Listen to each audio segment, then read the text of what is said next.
Shalom saudara, salam sejahtera dalam kasih Tuhan kita Yesus Kristus. Kebenaran hari ini berjudul menolak menyembah iblis. Menolak menyembah iblis.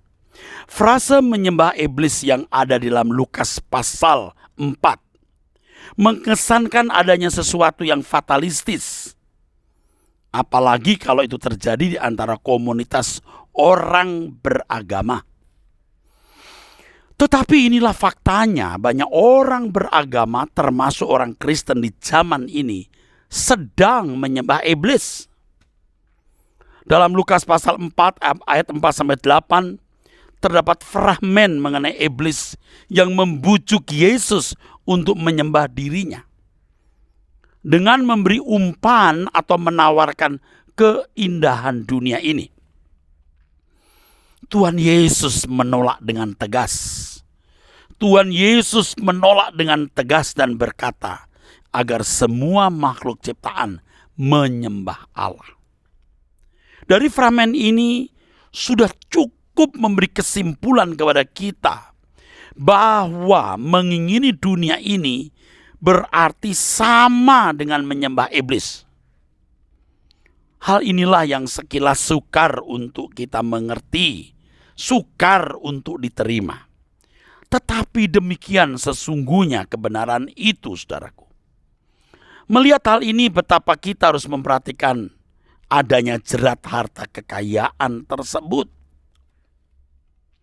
Kalau seseorang sudah cinta akan uang dan memiliki kesempatan untuk meraihnya, maka ia dapat terjerat. Dan hal ini benar-benar bisa membinasakan jiwa orang tersebut, saudaraku. Dalam hal ini kita mengerti mengapa yang mulia Tuhan kita Yesus Kristus berkata, lebih mudah seekor unta melewati lubang jarum daripada seseorang atau seorang kaya masuk ke dalam kerajaan Allah. Kalau seseorang sudah terjerat oleh tipu daya kekayaan, maka ia sukar untuk bertobat. Dan kekristenan orang tersebut pasti tidak bertumbuh. Orang seperti itu bisa menjadi orang beragama yang baik, tetapi tidak pernah mengalami keselamatan, artinya tidak pernah mengalami proses dikembalikannya dirinya ke rancangan Allah semula, tidak pernah menjadi segambar serupa dengan Allah, tidak pernah sempurna seperti Bapa atau serupa dengan Tuhan Yesus Kristus. Saudaraku, dalam mengantisipasi iblis, Yesus berkata, engkau harus menyembah Tuhan Allahmu dan hanya kepada Dia sajalah engkau berbakti. Di dalam kalimat ini terletak arti dan isi kehidupan yang sesungguhnya, yang benar, yang harus kita kenakan. Kalau kehidupan ini tidak diisi dengan menyembah Allah dan berbakti kepadanya, maka hidup ini tidak berarti sama sekali. Lebih baik seseorang tidak pernah hidup di dunia daripada hidup tanpa memiliki arti dan isi hidup sesuai dengan apa yang dikatakan Tuhan di Lukas pasal 4 ayat 8 tersebut, saudaraku. Kamu harus menyembah Tuhan Allahmu dan hanya kepada Dia saja kamu harus berbakti. Kehidupan yang tidak berarti karena tidak menyembah dan tidak berbakti kepada Allah adalah jalan manusia menuju kebinasaan. Ingat, Allah tidak melestarikan kehidupan semacam ini. Jadi dari ucapan Tuhan Yesus ini jelas, penyembahan dan pengabdian kepada Tuhan adalah suatu keharusan. Keharusan mutlak, sebuah kemutlakan, sebuah keabsolutan. Setiap makhluk termasuk manusia harus menyembah dan mengabdi kepada Tuhan secara tepat. Kurang dari ini berarti tidak hidup sebagai manusia normal. Dalam hal ini sekilas Tuhan seperti pribadi yang absolut dan otoriter. Memang Allah adalah Allah yang bertindak otoriter. Artinya bertindak berdasarkan kemauan dan kesukaannya. Dia berhak. Dan Dia adalah Allah yang absolut. Absolut artinya mutlak, harus dipatuhi. Orang percaya yang benar menerima realitas itu dengan rela. Oh, silahkan, monggo. Memang Allah berhak untuk itu. Kita ini hasil karyanya kok. Kita diciptakan oleh Dia kok. Kita ada karena Dia kok. Patut kita hidup hanya untuk melayani Dia. Setelah kita mengenal kebenaran ini, seharusnya kita benar-benar menyelenggarakan hidup hanya untuk kepentingan Tuhan. Apalagi sebagai anak tebusan, di mana kita menjadi milik Tuhan sepenuhnya. Kita harus hidup hanya untuk mengabdi kepadanya. Kita harus menyadari dan bersedia bahwa seluruh hak kita telah dimiliki oleh Tuhan. Kita hidup hanya bagi Dia.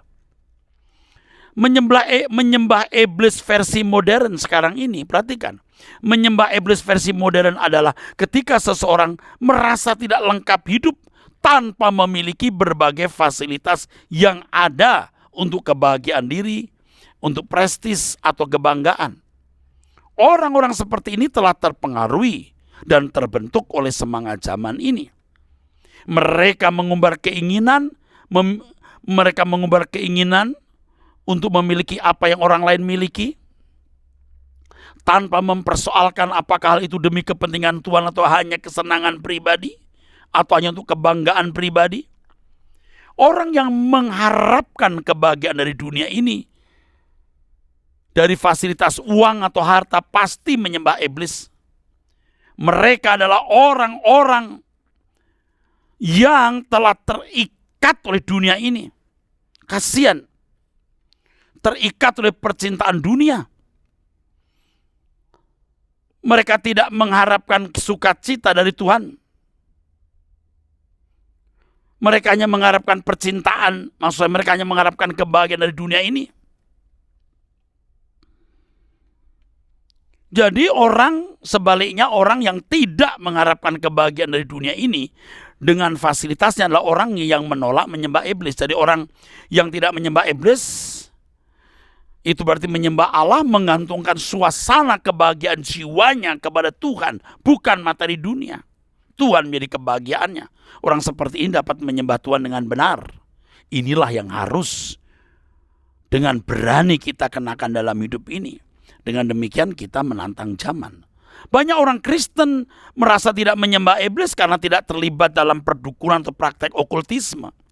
Tidak terlibat dengan perdukunan atau praktek okultisme bukan berarti tidak menyembah iblis, saudaraku. Sesungguhnya ketika seseorang mencintai dunia ini atau bersahabat dengan dunia ini, maka ia menjadikan dirinya sebagai musuh Allah. Menjadikan diri sebagai musuh Allah berarti ada di pihak musuh. Siapa mereka yang ada di pihak musuh? Tentu mereka yang bersahabat dengan iblis, yang mengingini dunia ini, yang mengharapkan kebahagiaan dari dunia ini. Ini orang-orang yang menjadikan iblis itu sebagai majikannya. Nah, berhubung iblis menjadi majikannya seperti yang diingini bahwa dirinya mau berkuasa, maka orang yang bersahabat dengan iblis pasti orang yang menyembah iblis. Saya ulangi, berhubung iblis menjadi majikannya seperti yang diingini bahwa dirinya iblis mau berkuasa, maka orang yang bersahabat dengan iblis pasti orang yang menyembah iblis.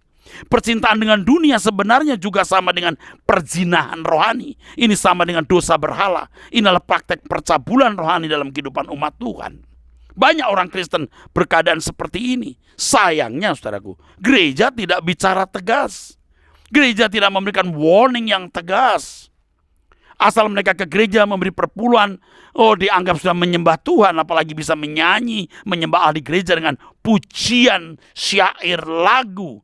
Padahal kalau sikap hati mereka salah, mereka masih mengingini kebahagiaan dari dunia ini, itu berarti tidak menyembah Allah secara patut. Ucapan mengagungkan Allah di bibir mereka itu sia-sia. Sebab hati mereka tidak mengagungkan Allah, tapi mengagungkan dunia ini.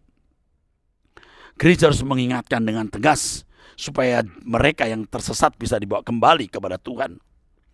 Kalau mereka hidup seperti itu dianggap wajar, mereka memang tidak menyalahi norma kehidupan, tapi mereka berkhianat kepada Tuhan Yesus.